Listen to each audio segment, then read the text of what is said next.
Here's a Yorkshire Childhood, chapter 56, entitled Wool Over Eyes. He never saw them swim once. They spent most of their time horsing around and flicking water at each other.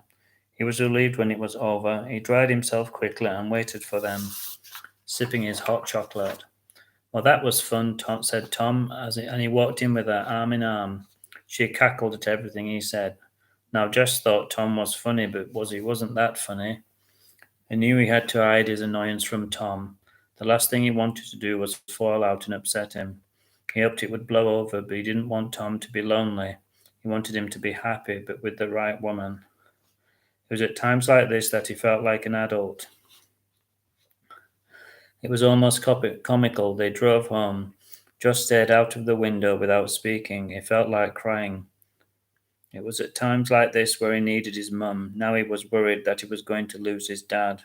When they got home, Tom fell asleep in the armchair. It seemed to Josh that he was getting older before his eyes. His hair was greying and he'd lost a lot of weight. Mary had given him a temporary boost, but was it a step in the right direction? Josh was now faced with Mary's company, while his dad stumbled. He had to admit he was frightened. Want tea, she shouted from the kitchen, clattering about, making too much noise. Yes, please, Josh said politely. He had to keep up a mask of politeness. She brought it in and sat down heavily next to him on the sofa.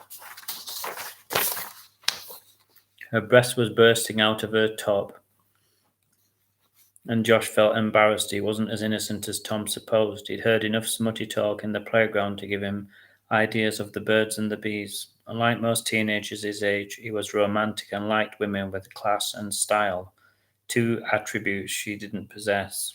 I'm glad he's sleeping, she hissed. Now we can have a real chat. Josh gulped. She didn't sound friendly. Now then, she said, checking over to see if Tom was asleep. Don't you dare come between us, she said. I really like him. Like, thought Josh. Shouldn't that be love? But he said nothing. She leaned closer to him. He's my meal ticket, she whispered into his ear. I'll be moving in soon. Just you wait. I'll be running the show, she hissed. You better watch yourself, you prat.